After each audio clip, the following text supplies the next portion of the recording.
Сайн бацгаана уу та бүхэндээ өмнөд Солонгосын адал явдал уран зөгнөлт тулаанд төрлийн 12 гих цувралын үйл явдлын үргэлжлэл болох part 2-ыг хүрэхэд бэлэн боллоо. Өмнөх part дээр барын бурхан Тэйн болон түүний нөхөд жүтгэрүүдийн дахин сэргэж буй нууцыг илрүүлэхээр тэмцэж эхэлсэн билээ. Тэгвэл хүч чадлаа алдсан сахиусан тэнгэрүүд дэлхийг хамгаалж чадах болов уу? Барын бурхан Тэйний нээс нь тэрхүү нууц сонголын цаана жухам ямар нууц нуугдж байгаа бол ингээд киноныхоо part 2-оо эхлүүлцгээе. Энэ газар урд нь сахиусан тэнгэрүүдийн булш байсан юм. Тэр үед тэнгэр элч групп 12 гишүүнтэй байж гэвч ам өрсөн тулааны дараа 4 гишүүн нь өөрсдөө золиослон амиа алдсан байв. Мараг таяга ашиглан нас барсан амтрагчдаа чулуу болгон хуйргаж цогцыг нь бүрэн бүтнээр нь хадгалжээ. Бүгдийнх нь сэтгэл эмтэрнэ. Ялангуяа удирдагч Тэйн өөрийгөө буруутгаж байлаа. Тэр тэнгэр элчийн гэр бүлийг удирдагчийн хувьд хамгаалж чадаагүй гэж өөрийгөө зэмлэнэ. Тиймээс одоо Тэйн ах トゥ хамтрагчдаасаа дахин хин нэгнийг алдхаас хамгийн их айдаг болсон байв.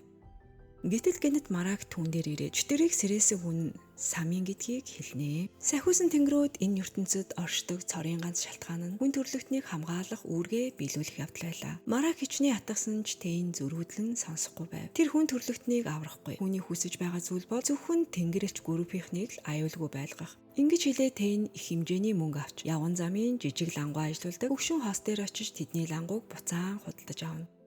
Тэгээд удахгүй энд аюултай зүйл тохиолдох тул эндээс явахыг өгчүүлдэд анхааруулнаа. Нөгөө талд Мирч хамтрагчдаа туслахын тулд буцаж очихоор шийджээ. Маргааш өглөө нь Конжи гүйж тасгал хийхээр гарсан өчигдөр Тэйнтэй муудалцсан тухайга бодсоор л байлаа. Тэр удирдагчаа хүмүүсийг хамгаалахыг хүсэж байв. Тэгээд тэд ч бас хүн төрлөختөнд туслахаар явна. Нөгөө нэг нь тусгаад хөрөмжөө аваад чөтгөрүүдийн мөрийг хайж эхэллээ. Төхөөрөмжийн унтраалгыг дарахад эргэн тойрны орчин цэнхэр өнгөөр харагдана. Хэрв ямар нэгэн хэвийн бус зүйл илэрвэл дэлгэцэн дээр автоматар улбар шар цэг гарч ирдэг байв. Гэвч ямар ч улбар шар цэг гарч ирсэнгүй. Гэртээ бангүүл уйдаад нумсам харуулж байлаа. Бай болгон бүдүүн залууг ашиглаж байв. Сумнууд хажуугаар нь зүрх бүр залуу айсандаа бүр өмдөндөө шээчих шахна. Аз болоход баангүүл маш сайн харуудаг болохоор Дунай хүнд гэмтэл аваагүй юм. Цагдаагийн офицер Мараг үндэсний судалгааны хүрээлэн рүү очлоо. Тус хүрээлэнгээс хулгай гарсан талаар мэдээлсэн байлаа. Малтлагаар олдсон эртний зүйлсээс нэг хар чулуу алга болсон байв. Үүнээс өөр юу ч хулгайд алдагдаагүй аж. Яг тэр үед нэг Энжел уцтаж үүр тэнүүчсэн ч нэг ч чөтгөр олж чадаагүй гэж гомдлно. Марагт түүнд урам өгч энэ бол муу ёрын сүнснүүд анх гарч ирсэн газар. Хэрвээ Тэйнийг дараагийн удирдагч болохыг хүсэж байгаа бол золиос гаргаж шаргуу ажиллаж үнд хийцүү бүхнийг туулах хэрэгтэй. Ингээд цагдаагийн офицер тэр Энжелийг сайхан үгээр ятгаж мөрдлөгөө илүү нухацтай хийхийг шаардна. Энэ хоёр үүнийг нууцалж тэнгэрэлч группийн бусад гишүүдэд юу ч хэлсэнгүй. Нөгөө талд хөвшин хоос мөнгө болон онгоцны тэзээ Тэйнд буцааж өгөхөөр ирнэ. Хичнээн аюултай байсан ч тэд явган замын жижиг лангууга орхин явахыг хүссэнгүй. Хөвшин эмэгтэй хэдэн 10 жилийн өмнөх үйл явдлыг эргэн дурсаж эхэлнэ. Тэр үед нэг хэсэг танхаачууд зах дээрх жижиг бизнес эрхлэгчдийг дээрлэж дарамталдаг байж тэд газрыг нь булаан авахын тулд бүгдийг нь эндээс нүүхийг шаардна дарамталтав. Ятгах дийлээгүйгээ ойлгосон танхаачууд хүч хэрэглэж лангуу дэлгүүрүүдийг нэвдэж сүйтгэж эхэлжээ. Тэнгэрэлч группийнхэн энэ явдлыг мэдээд удирдагчдаа очиж асуудлыг шийдэхийг хүснэ. Тэйнч хүмүүс туслахыг хүсэж байсан ч эцэст нь шударга ёсны мэдрэмжээ төлөгдөн танхаачуудын нэгийг хитгэн энгийн хөдөлгөөнөөр нам зохиж орхино. Хөгшин эмэгтэй Тэйн лөө талархсан харцаар ширтэж толгой дээгүүр нь тусах гэрлийн хүрээнд Тэйн яг л бурхан мэт харагдаж байлаа. Энэ замын жижиг лангууг жимсүнд ээж нь үлдээж өгсөн юм. Тиймээс тэрээр үүнийг хизээж орхихгүй гэж шийджээ. Хөгшин эмэгтэй Тэйнийг урдын адил хүмүүсийг хамгаалсаар байгаасай л гэж хүсэж байлаа. Энэ хооронд эгч дүүс Мирийг асрамжийн газар сайн дурын ажил хийхээр хамт явахыг урьжээ. Тэр өмнө нь бүгдээс тустай амьдарч ганцаараа байсандаа уучлалтгүй. Гэвч гэнэт тэр хамтрагчтай хүн дээр шаргацсан байхыг зөгнөн харах нь тэр. Энэ нь утгагүй муу зүйл тохиолдохын тохио байлаа. Нөгөө талд Огви дээвэр дээр зогсож мүзийгээс хулгаалсан хар чулуу гартаа атгаж байв. Самын түнд сахиусан тэнгэрүүд хээг устгасан тэр өдөр тэрээр 3 сүнсний чулуу дэсэн гэж хэлж байв. Тэр 3 чулууг олж сахиусан тэнгэр болон чөтгөрүүдийн энергийг удирдаг гэгддэг. Лууны сүнс нь шингээх хэрэгтэй. Ингэснээр Огви хэгийн эцгийг жиг дахин сэргээж чадна. Одоо Огвигийн гарт 3 чулууны нэг нь аль хэдийн орчихсон байлаа. Түүний хүч удахгүй хяналтаас гарч улам хүчрхэгч нь тодорхой. Харин Хэй өөрөө ч бас маш онцгой гардал үүсэлтэй нэгэн байж. Мянган жилийн өмнө Хэй ердөөл барын бурхны араас байнга дагаж явдаг жаахан хүүхэд байв. Хэн түүнийг хэн болохыг мэдэхгүй учраас дургуутдаг байсан ч Марак түүнд тэр хүү бурхан бүтээсэн бөгөөд 12 сахиусан тэнгэрийн хүчний онцлогийг өөртөө агуулсан гэж. Хэй хамгийн ихээр барын бурхантай адилхан байсан тул түүнийг байнга дагаж явдаг байв. Хожим нь тэр сахиусан тэнгэрүүдийн адил дэлхийг хамгаалах үүргийг хүлээх ёстой болсон юм. Эхэндээ Тэйн Хэйтэй хамт байхдаа таагүй ханддаг байсан ч аажмаар тэдний харилцаа улам дотн болж он жилүүд өнгөрөх тусам Хэй өсөж томрон Тэйнийг өөрийн удирдагч хэмээн хүндэлдэг болсон байлаа. Барын бурхан хамтрагчдаа нэг зүйлийг үргэлж сануулна. Бид яагаад энэ дэлхийд орчдгийг хизээч мартаарай. Бидний үүрэг бол хүмүүсийг хамгаалах. Ингээд тэд тоо томшгүй олон ширүүн тулаанд мөр зэрэгцэн тулалджээ. Одоо цагт Тэнгэр элч группийнхэн бүгд гэртээ цуглана. Баангүүл Дунаыг дагуулan гарч бүтэн өдрийн турш буудлага хийлгэж байлаа. Бусдын ч асрамжийн газарт бүтэн өдөр сайн дурын ажил хийснийхээ дараа буцаж ирнэ. Харин нэг энжил чөтгөрүүдийн мөрийг хайсаар байсан ч юу ч олсонгүй. Бүгд амттай шаарсан дахиад Мэрийг буцаж ирсэнд баяр хүргэн. Тэнгэр элч группийнхэн ийм олон гишүүнтэйгээр нэг дор цуглараад маш их баярлаж байлаа. Цагаан өстэй залуу тэмцээн төрүүлж авсан мөнгнөөсөө багийнхантайгаа хуваалцсан. Тэд маш урт насалдаг учраас жирийн хүмүүсийн адил амьдрахын тулд мөнгө хэрэгтэй шүү дээ. Нэг энжил бүр Цаашдаа хэн нэгэн тусламж хэрэгтэй бол надтай шууд холбогдоорой. гээд өнгөрнө. Тэр залуу одоо ч Тэйний дараа удирдагч болох тухай бодож яваа бололтой шүү. Сүүлийн үе жүтгэрүүд хүмүүсийг дахин оролдож байгаа зүйл харагдаагүй тул бүгд баг зэрэг тайвширч байлаа. Гэтэл гинэт цагдаагийн офицер Марак хурж ирнэ. Тэр Тэйнтэй ганцаарчлан ярилцахыг хүснэ. Энэ хооронд барын бурхан өдөр бүр архин живж бүр согтуу чигээрээ ухаалддаг болжээ. Тэр байнга хар дарж зүүдлэн бүх зүйл дахин сүрж байхыг харнаа. Тэйн зочин сэрж айдас төгшүүр нь арилаагүй хിവэр л байлаа. Марак хамтрагчдаа үндэсний музейгээс авсан бичлэгийг үзүүлнэ. Тэр шөнө музейд нэвтэрч хар чулууг хулгайлсан хүн бол Огви байжээ. Тэр сүнсний чулуу гартаа хүргэмэгц. Цээжин дотор нь тэр даруй гэрэл асган тэр. Энэ нь Огви болон тэр чулуу хоорондоо ямар нэгэн хүчний холбоотой баталж байлаа. Тэдний таамагснаар Самын Огвиг сэрээгээд чулууг авахыг ятгсан байж таарлаа. Юуны төрөнд Мэрийг Самынд баригдах, хүнтэй холбоо тогтоохоос хамгаалах хэрэгтэй. Үүнээс гадна тэд зүгээр сууж дайсан өөрөө эрхийг бүлээх бус хар нөмөрөгт бүлэглэлийн нуувчийг яаралтай олж өөртөө төрүүлж хөдлөх ёстой байлаа. Нөгөө талд хөгшин царайтай Самын Хэйг барын бурхан устгасан тэр өдрийг иргэн дурсаж бодолд автан сууж байлаа. Самыны би аль хэдийн муу ёрийн хүчинд идэгдэж хүчээ алдсан байв. Тэр цулхан амьсгалан хөдөлгөөнгүй хэвтэж түүний үйл ялэг харцны өмнө Хэйгийн үлдээсэн 3 сүнсний чулуу харагдана. Яг тэр үед Огви гарч ирээ Самыныг шоолноо. Чи амьдралдаа ер нь инээмсэглэж үтсэн үү? Түүний муухай царай үргэлж үрчлээ гэж нэг л уйтгартай харагдана. Хаяач гэсэн инээмсэглээд үз. Тэгвэл би ч бас баярлаж 3 сүнсний чулууг цуглуулах ажлаа хурдлуулах байх шүү. Ингээд тэр хоёр дээвэр дээр гарч салхинд хэсэг зогсно. Огви хар хэрээнийхээ улаануудыг ашиглан хэдэн мянган километрийн цаатахыг хүртэл харж сүнсний чулуунуудын байршлыг мэдрэх чадвартай байлаа. Маргааш өглөө нь хогийн цэг дээр ажиллаж байсан нэгэн ажилтан газрыг ухаж байгаа гэрэлтэж буй чулууг санамсаргүй олно. Гэвч юу болоод байгааг ойлгож амжаагүй байтал хар нөмөрөгт бүлгийнхэн аль хэдийн хүрээд ирчихсэн байлаа. Ингээд ажилчин тэдний гарт амнасаа алдчихв. Мэдээж өнгөрсөн шөнө хар хэрээнийхээ тэнгэрлэгнүүдээр Огви тэр чулууны байршлыг олсон байжээ. Яг тэр үед Ванон тэр хаваар явж байгаа дөхөөрөмжийнхөө дэлгэцэн дээр улбар шаар цэг гарч ирэхийг олж харлаа. Тэр даруй газрын зургийг даган гүйн. Нөгөө талд Мууг, Мэр хоёр гартан тулаан хийж байв. Мэр гараа өргөх төдийд л асар хүчтэй салхи гарч өрсөлдөгчөө хол шидчихнэ. Мууг үүнд нь ихэд гайхнаа. Учир нь бүх хамтрагчид нь хүчээ алдсан байхад Мэр л жинхэнэ лууны бурхны хүч гэж хэлж болох ид шидэ хадгалсаар л байлаа. Тиймээс Мууг баг зэрэг бас тайвширнаа. Ядчил тэдний дунд бурхны хүчтэй нэг хүн одоо ч байгаа нь түүнд итгэл төрүүлж байлаа. Ингээд тэр хоёр зарим гитгээр явнаа. Мууг цагдаагийн офицер Марак тэдэнтэй хамт байгаа учраас жүтгэрүүд хаасаагүй өөмүүлсэн ч санаа зовох зүйлгүй гэж бодож байв. Гэвч үнэндээ Марак бол жирийн хүн. Түүнд байгаа цорын ганц давуу тал нь хүчрхэг таяг нь л байлаа. Мууг Мэрээс яагаад хамтрагчдаа орхиж тустай амьдрах болсон талаар нь асууж сонирхоно. Тэр үед Мэр юу ч хэлсэнгүй. Түүний зүүдэнд юу тохиолддгийг бусдад хэлхийг хүсэхгүй байгаа бололтой. Харин Дунай Баангүл хоёр дорны ангаах ухааны эмнэлэг тун дотн харилцаатай байлаа. Баангүл чөтгөрүүдтэй тэмцэхэд тус болохоор түр хугацаанд хүний хүчийг нэмэгдүүлдэг тусгай эмийн ургамал бэлдэнэ. Гэхдээ эмийн үйлчлэлээ дуусмагс бие нь аимшигтай өвдөлтийг тэсвэрлэх хэрэгтэй болно. Дунай ихэндээ эргэлзэж байсан ч эмийн үнэр нь маш сайхан байсан тул шууд халаасандаа хийгээд авчихна. Марак өнөө орой бүхнийг тайлбарлахын тулд бүлгийнхэнтэйгээ хурал хийн гэж хэлв. Тэр Огийг сэрээсэн хүн нь Самын гэдгийг илчлэн. Гэхдээ тэд яг юу төлөвлөж байгааг одоогоор мэдэхгүй байлаа. Тэн Мэрийг өрөөндөө дуудан сүүлийн үед ямар нэгэн хачин хүнтэй таарсан эсхийг нь асуув. Хэд хоногийн өмнө хар нөмөртлийнхэн дайрсан бөгөөд тэдний гол байн Мэр байсан нь тодорхой байлаа. Тэн муу талынхан яг юу төлөвлөж байгааг олж мэдхээр шийдэв.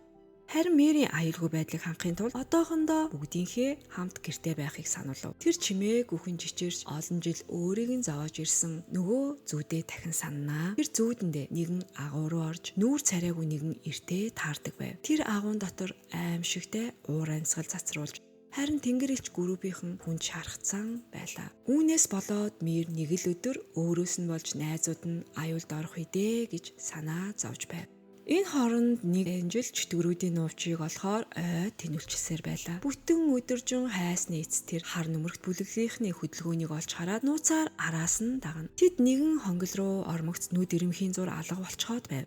Ямар ч уул мөрцөнгөө энд хүн бүр мэддэггүй нууц хаал нууц орц байдаг нь тодорхой боллоо. Барын бурхан ханан дээр сэлсэн 12 ордын тэмдэг рүү хараад хуучны дурсамжаа санан сэтгэл нь өвдөнө.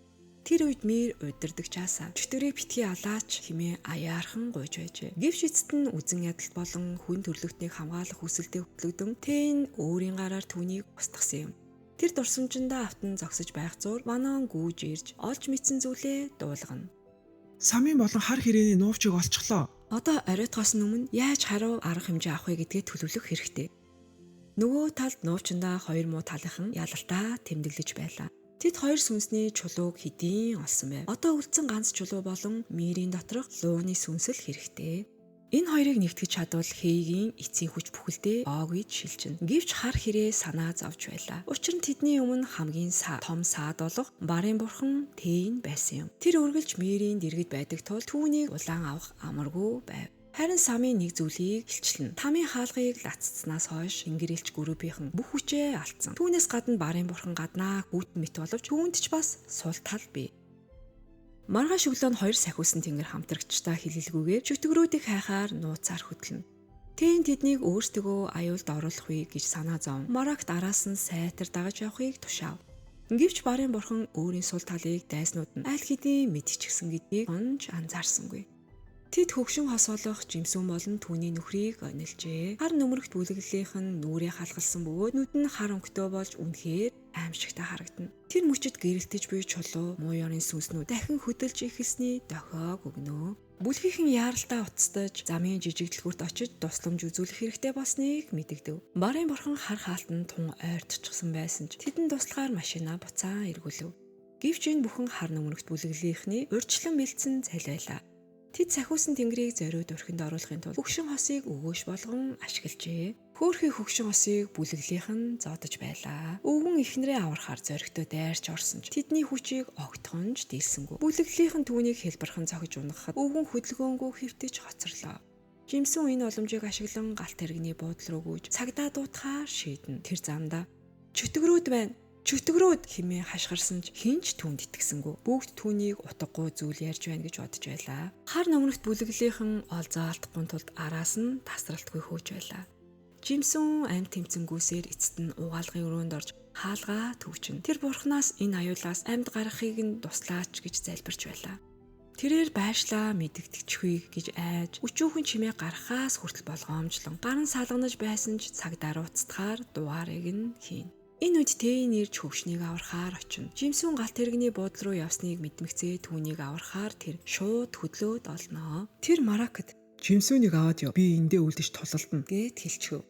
Гэвч хар нөмөрт бүлэглийнхэн яг л шоргоолч хаа сайгүй байж олзоо тухцаалахгүй тул бүслэн дайрч байлаа. Тэнгэр элч группийнхэн хурц ирэн хамтрагчдаа зүгтэх боломж олохын тулд цусаар зам гарган тэмцэж эхэлнэ. Мөг болон Дунай хоёр замыг хаан үлдэж устдыгаа зүгтаах боломж олгож байлаа.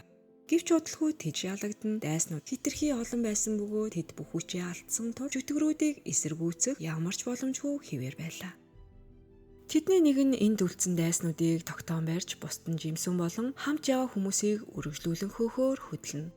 Ингээд тэд болон шахагдаж энэ аялал тус болохоосоо илүү аюул дагуулах нь тодорхой болж байв. Хар нүмерхт бүлэглэлийнх нь тэднийг зориуд салгаж лууны бурхныг барьж авахыг зорж байв. Хүмүүсээ дагуулan нууц хаалтыг нэвт цөмлөөд өслөглөн бар шиг дайран орж ирхэн тэр. Гэвч тэр үед гэрт зөвхөн Мир болон доктор Баангүл хоёр л үлдсэн байлаа. Тэд дайсантай нүүр тулахад бэлэн болж байлдааны бэлэн байдалд орно. Тэнгэр элч групп одоо ам өрсөн тулаантай нүүр тулах гэж байв. Гэвч ялалт байгуулах боломж хун бага харагданаа. Олон жилийн өмнөх нэгэн үйл явдал санаанд орно. Тэр үед тэнгэр элч групп Жимсүний ээж болон хүүхдүүдийг дээрлэж байсан дээрэмчдээс аварч захын жижиг бизнес эрхлэгчдийг хамгаалсан юм. Түүнээс хойш тэр дээрэмчид захын жижиг худалдаачныг дахин дээрлэж зүрхлээгүй. Жимсүн тэнгэр элч группт амьдралаа аварсанд үнэхээр их талархдаг байлаа. Ялангуяа бага байхдаа тэр тээнийг маш их биширдэг байж тэр бүр тээнийг шүнийн тэнгэрт гэрэлтэх тод олдуулан зурдаг болсон юм. Барын бурхан тээний гаднаа хүүтэн дуу цөөтөө мэт боловч үнэндээ дотроо сайхан сэтгэлтэй нэгэн байж хүмүүс нууцаар тусалдаг нэгэн байлаа. Бүлгийнхэн ярилцахдаа манай дарга хүнтэй ингэж илэн далангуй харилцаад үнэхээр уджээ. Бараг 100 жил болсон байх шүү. Жимсүн тэднийг яриусаар байгаад олон жилийн өмнөх өөрийнх нь гэр бүлийг аварсан хүн нь Тэйн гэдгийг мэдэж авнаа. Хэдэн цагийн өмнө эмнэлэг дээр Баангүл түр хугацаанд хүч нэмэгдүүлэх эм бэлтэж байлаа. Ажлаа дууссаны дараа эгч дүү самтдаа цуслан гарахаар шийднэ. Удаан хугацааны дараа ингэж тайван хамтдаа цагийг өнгөрөх боломж гарсан нь энэ байлаа. Баангүл өвчин эмчлэгтэй гарамгааж хоол хийхдээ бол үнэхээр муу. Тэр хоолнд гар хүрэх болгонд л бүгд ойролж шаарлах шахдаг байв. Тэдний шарсан махны үдэшлэгт лууны бурхан Мирч бас нэгдлээ.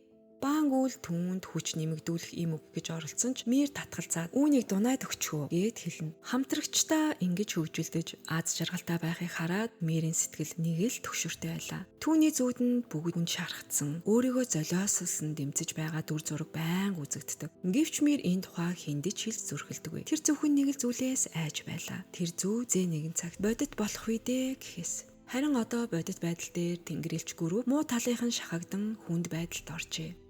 Дайсан хитрхи олон тэд бүх хүчээ алдсан тул зугтах ямар ч замгүй. Дунаа аргагүй эрхэн түр хугацаанд хүч нэмэгдүүлэх имийг уунаа. Гэхдээ эмийн үйлчлэгээ дуусмагс биеийн асар их өвдөлтийг тэсвэрлэх ёстой. Өндөр үнэтэй байсан ч дунаа эмийг бүгдийг нь нэг амьсгаагаар залхичнаа.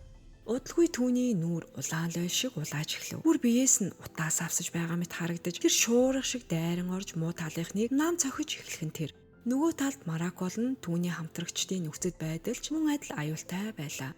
Гэт бүх хүчээ дайчлан хар нүмерхт бүлэглэлийнхэнтэй тулалдав. Марак хүчрхэг таягаараа Жимсүнийг хамгаалж харин тулааны уур чадвар сайтай босод гишүүд нь дайснуудтай гард нь тулалдаж байв. Гэвч эдгээр дайснууд яг л хануур хорхоо шиг л байлаа. Унгаах болгондоо буцаад босож ирээд ямар ч өвдөлт мэдрэхгүй мэт дахин дайрна. Ингээд байвал тэнгэрэлч группийнхэн хүчээ бүрэн шавах нь гарцаагүй байв. Энэ хооронд орны ангаах ухааны эмнэлэг дээр удирдахч болон түүний хүмүүс хоёр бүсгүй бүслэн дайрч байлаа. Дайснуудын хин нэг нь ойртох болгонд Баангүл нумаараа харуулж унгаа. Гэвч дайсан дэндүү олон байв. Хоёр бүсгүй цааш тисгэд улам хэцүү болж самын ид шидээ ашиглан гинэт товтолж Баангүлийг унгаав. Мир найзаагаа аврахын тулд тэнгэрлэг хүчээ ашиглах гэж оролцсон ч тус болсонгүй. Удалгүй хоёр бүсгүй яг л цугтах аргагүй байдалд орсон олц шиг болж хуурнаа. Самын ичид ашиглан Мирийг ухаан алдуулж тэдний жинхэнэ зорилго тодорхой байлаа. Лууны бурхныг барьж авах. Харин дунаа их хүч нэмэгдүүлэх имийн ачаар ам өрсөн тулаанаа өргөжлүүлж тэд өрсөлдөгчдөөгөө бараг анцаараа эн тэнцүү тулалдана. Гэвч имийн сөрөг нөлөө эхэлж дунаа тэсвэрлэхийн аргагүй өвдөлтөнд оров. Лайт болон Булке тэр дайраа туслахаар ирж дайсныг унгаагаад бие биедээ туслан зүхтаж эхлэв. Марак болон түүний хамтрагчдын байдал улам дордож байв. Жимсүн сул дорой болж шархацсан тул унах гэж байлаа. Бусаж гişүүд ч хар нүмерхт бүлэглэлийнхэнд дарагдан эсэргүүцэх ямар ч хүчгүй болжээ. Ядарч цуцдаггүй яг л хануур хорхоо шиг дайснуудын эсрэг жирийн хүмүүс яаж тэмцэж чадах вүлээ дээ. Тэд бүгд найдвар тасрах шахсан тэр мөчөд гинэт дарга Тэйн хаанаас ч юм бэ гарч ирэн тэднийг аврахаар хүрлцэн ирлээ. Тэний хүчийг хизээж дутуу үнэлж болохгүй шүү. Түүний цогсон хүмүүр тэр доороо унаж байлаа. Нүд өрөмхийн зуур Тэн муу талынхны бүхэл бүтэн бүлгийг ганцаараа нам цохиж дуусгана. Жимсэн удалгүй түүнийг олж хараад баярлан нэрийг нэг удаа дуудаад тэр доороо хаалдаад унчихв. Үйл явдал үнэт чулууны музей рүү шилжин. Хар нөмрөгт бүлэглэлийнхэн сүүлчийн сүнсний чулууг олж авсан бололтой. Хар хэрэг Огийн гинэт толгойн хүчтэй өвдөхийг мэдрэв. Тэгээд Мэрийг барьцаалсан болохыг мэдэж авнаа. Энэ хооронд тэнгэр элч гөрөөв жимсүүний герт нь авчирч эмчлэхээр оролдов. Гэвч түүний гарны шархнаас цус маш их гарч халдвар авсан шинж тэмдэг илэрч байлаа. Бүгд гэртээ ирээд байшин сүйдэж банг үл шалан дээр ухаангүй хөвтөж байхыг хараад сочирдов. Түүнийг ухаан ормогц хар нөмрөгт бүлэглэлийнхэн ирж Мэрийг барьцаалан авч явсан бүх үйл явдлыг ярьж өгөн тэр. Тэгээд бүгд учрыг нь ойлгохон тэр. Тэд жимсүүн лөө зориуд дайрч байгаа мэт жүжиглэн тэнгэрэлч группийнхний анхаарлыг өөр тийш нь хандуулж Мэрийг барьцаалан аваад явжээ. Энэ үед Тэн уур хилэнгээ барьж дийлэлгүй. Тэдэнтэй эцсийн хүртэл тулалдаж бэс нааш бууж өгөхгүй шүү. Химээ шаардна. Гэвч цагдаагийн офицер Марак Одоо уурлаад ямар ч асуудал шийдэхдэггүй. Бүгд тайвширцгаа. Бидэнд цогц төлөвлөгөө хэрэгтэй байна гэж хэлнэ. Хамгийн түрүүнд хийх ёстой зүйл бол жимсүүний амийг аврах. Гэвч чөтгөрийн хор тийм амархан эмчлэгдэх зүйл биш байлаа. Түүний биеэр хар толб улам бүр тархаж амьд үлдэх найдвар бараг үгүй болсон байв. Энгийн ангаа ухаанаар эмчлэх боломжгүй тул баанг үл хүртэл аргагүй бууж өгнө. Тэгээд бүгд нэг шийдэл бодож олноо. Тэр нь юу вэ гэхээр тамийн хаалгыг нээх байв. Ингэж чадвал тэнгэрэлч группийнхэн тэнгэрлэг хүчээ буцаан авч жимсүүний амийг ч аварч болох байлаа. Гэхдээ тамийн хаалгыг нээх нь хүн төрлөختөнд бүхэлд нь нөлөөлөх маш аюултай шийдвэр байлаа. Тэн үүнд санаа зовж жимсүүний дэргэд өдөр шөнөгүй харж байв. Банг үл олон ховор эмийн ургамлыг ашиглан жимсүүн эмчилгээ хийж хорыг нь удаашруулахыг хичээнэ. Гэвч хөгшин эмэгтэй амьдрал салхинд бүхэх гэж буй дэнлүү мэд хизээмүдгүй унтрахад бэлэн байлаа. Түүний бүх бие татуулзаж аимшигтай өвдөлтийг тэсэж байгаа нь хэлв. Энэ хооронд цагдаагийн офицер Марак ажилласаа гарч хинч мэдэхгүй газар руу чимээг хүн машинаар явж одно. Нэг энжил түүнд ямар нэгэн муу зүйл болох вэ гэж байгааг мэдэрч хамтрагчтай үннийг хэлэхээр шийдэв. Тэр сүүлийн үед нууцаар мөрдлөг хийж хар нөмрөгт бүлэглэлийнхний нуувчийн мөрийг олж чадсан байлаа. Марак юу ч хэлэлгүй машинаар явжсныг хараад энэ нь муу ёрын дохио байж магадгүй гэж сэжиглэнэ. Бүх зүйл хяналтаас гарч байгааг мэдэрсэн Манонг дарга дээрээ гүн очиж мэдээлнэ. Тэн тэр үед Маракийн өмнө хэлж байсан үгийг саналаа. Надад жаахан хуцаа өг. Би энэ асуудлыг өөрөө зохицуулъя. Марак өөрөө ямар нэгэн аюултай зүйл хийхээр төлөвлөж байгаа бололтой шүү. Нөгөө талд Мэр дөнгөж ухаан орж сэрээд өөрийгөө төмөр торонд хоригдсан байхыг олж харлаа. Самийн ичид ашиглан түүнийг ухаан алдуулсан байв. Дараа нь тэд Мэрийг тахилын ширээн дээр хэвтүүлж гурван сүнсний чулууг лууны сүнстэй нэгтгэх зан үлийг эхлүүлнэ. Хар хэрэг Огийн нүд улааж асар томдаалавчаад илхэн гурван чулууны хүчийн ичидээрээ татаж эхэлнэ. Чулууны хүч хоорондоо нэгдэн асар их энерги агуулсан нэгэн том бөмбөлөг болон үүснэ. Энэ үед самын жижиг тавцан дээр зогсоод цусаа усан савн тусаанаа. Тэр даруй хар утаа суунаглан гарч бүх тахилын ёслыг бүрхэж эхлэв. Тэд лууны бурхны амьдралын хүчийг сорж түүнийг ногоонгийн асар их энерги болгон хувиргаж байлаа. Яг тэр мөчид Марак харанхуй хаалттай хонголд хурч ирлээ. Тэр хүчрхэг таяга ашиглан муу талынхны нууч руу орох хаалгыг хайж эхэлнэ. Нилээд удаан оролцсны эцэс тэрээр харанхуй хаалтаас жижигхэн цуурал олж харах нь тэр.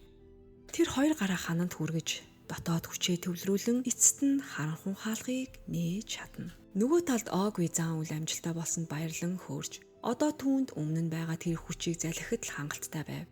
Тэгвэл тэр дээлжшгүй хүчтэй болно. Гэвч Оги энергийн бөмбөлөгт гараа хүргэмэц өнгөрсөн үеийн дурсамжууд гинэт толгойд нь цувран орж ирэх нь тэр. Түүний Мэртэй ямар нэгэн гүн холбоо байгаа бололтой. Мэр түүнд би чамайг хамгаалж аврах болно хэмээн амлаж байсан дурсамж тодорно. Гинэт толгой нь маш хүчтэй өвдөж Оги ухаалдаад унчихв.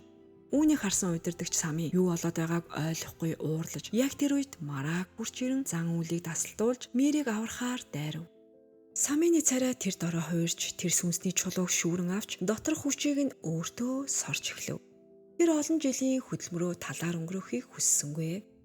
Энергиээс сорж дуусмаг Самины царай эрс залуучхан тэр. Тэр бараг 10 насаар залуучсан мэт харагдана. Дараа нь Сами ууртаагаар сэлмээ сугалж Маракийг жижиг хэсэг болгон хуваахаар дайрав. Гэвч Марак хүчрхэг таягтай учраас түүнийг амархан дийлж чадахгүй. Тэр Саминаас мянган жилийн өмнө тамийн хаалгыг лацсан. Тэгсэн мөртлөө чи яаж өнөө хүртэл амьд үлдсэн юм гэж асуунаа. Сами ёчтой инэмсэглээд чи бол жирийн хүн. Үүний хариуг мэдэх хэрэг чамд байх. Тийм ээ, би жирийн хүн. Гэхдээ бурхан намайг сонгож тэнгэр элч нарыг удирдах үүрэг өгсөн юм. Тиймээс энд хэн нэгэн үүмүүлж муу зүйл хийхээр төлөвлөж байгаа бол би таягныхаа хүчээр та нарыг үнс нуран болгох болно. хар нөмрөгт бүлэглэлийнхэн айсангүй. Тэд олноороо дайрч жирээ Маракийг дарж авахаар шийднэ. Харин тэрээр хүчрхэг таяга өргөн өөрийгөө нууц зэвсгийг танилцуулна. Таяг нь юр бусын 3 чадвартай гин. Нэгт энэ таяг муу ёрын чөтгөрүүдийн биеийг бүрмөсөн устгах чадна. Хоёрт миний хүчийг олон биед нэгэн зэрэг хуваарлан тэдний бүгдийг нь устгах боломжтой. Харин 3 дахь чадварыг та нар там руугаа явах замдаа бодож байгаад олно үед. Ингэж Марак тэднийг ёжилж дуусаад ичидээ ашиглана. Тэр дороо шуурга мэт дайралт эхэлж Самины хүмүүс нэг нэгээрээ Маракийн хүчинд устж эхэлнэ. Харин Сами ямар ч сандарсан шинжгүй тайван ажигласаар байлаа. Марак ялалт байгуулах нь тодорхой мэт санагдаж байсан тэр мөчид Самийн гинэт сэлмээ суулан олз руугаа сум мэт нисэн дайрна. Учир нь тэр зүгээр л зогсож байгаагүй. Тэр Маракийн жинхэнэ биеийг олж тогтоохыг хүлээж байсан юм. Тэгээд яг одоо өхлийн цохилт өгөхөөр дайрч байгаа нь. Энэ удаа Маракийг бүр бурхан аварч чадахгүй мэтэл байлаа. Тэр үе Самины биед байсан чулуу гэрэлтэж эхлэвэ. Энэ нь тэр хээгийн сүнсийг сэргээж чадсныг хэлтгэв. Сами нэгэн нууцыг дэлгэнэ. Тэр олон мянган жилийн турш тамийн хаалгыг дахин нээгдэхийг хүлээн залбирч ирсэн байлаа. Оггүй сэрээд Мерлүү инхрийнхэн харцаар харнаа. Тэр охин өөрийнх нь төлөө тэр чөтгөрийг аврах гэж оролдож байсан үеийн дурсамжаа санаж эхэлнэ. Мер цөхрөнгөө барж нулимсаа барьж дийлэн гинэт тэн гарч ирэн Оггийг устгахыг шаардав. Тэрээр дэлхийн ертөнцийг сүрүүлж бурхныг эсэргүүцсэн тул хийсэн үйлийнхээ үрийг амсах ёстой аж. Мер чөтгөрийн амийг хэлтрүүлэхийг даргаасаа гун тэр байтугай өөрийн биеэрээ чөтгөрийг халахлан хамгаална. Тэн багийн гишүүнээ саад болуулахгүй тул түүнийг хол шидэж Оггийг гүйцэхээр зүтгэн. Тэгтэл Марак дундуур нь орж Мэрийн чөтгөртэй холбоотой бүх дурсамжийг арчин устгах нь тэр. Тэрээр тэнд хандан Мэрийг гэрлүүн авч явахыг харин үлдснийг нь өөрөө зохицуулахаа хэллээ. Эцээс Огвич гэсэн урд өмнө Тэнгэрийн элч нартаа ямар аммаар амгалан амьдарч байсан цаг хугацаа байсан шүү дээ. Тиймээс Марак өшөөнгүү загнаж нэгэн осны найр тавихаар шийдсэн нь чөтгөрийн оюун ухаанаас Мэртэй холбоотой бүх дурсамжийг арчин үгүйхийг явдал байв. Ингээд Огви амьдч биш өгсөнчгүй байдалтайгаар тамийн гүнт мөнхөд хөгжих болно. Ийн өгүүлээд Марак таягаараа даллан уугийг агуйд лавтая цоожлон лацдган тэр. Хар хэрээний бие хаттай нийлэн зууралдаж олон мянган жилийн турш эндээс гарах ямар ч гарцгүй болов. Одоо бүх дурсамжаа эргүүлэн олж авсан Огви ямар шийдвэр гаргах бол? Тэнгэрийн элч нартаа нүр тулах уу эсвэл буцаад замдаа орох уу? Ингээд Огви өнгөрсөн бүх нууц дурсамжаа эргэн саналаа. Харин одоо түүний өмнө хамгийн хэцүү сонголт тулгараад байна. Тэр тэнгэр элч нартаа дахин дайсагнан тулалдах уу? Эсвэл өнгөрсөн бүхнийг ардаа орхиж өөр замыг сонгох болов уу? Огвигийн жинхэнэ шийдвэр ямар байх бол? Мөн түүний болон Мэрийн хувь заяа хэрхэн үргэлжлэх бол? Энэ бүхний хариуг сүүлийн партаас үзээрэй. Хэрвээ бичлэг таалагдсан бол лайк дарж манай сувгийг subscribe хийгээд онхоо гарахаа мартаоцай. Удахгүй уулзцаая. Баяртай үзэгчтэй.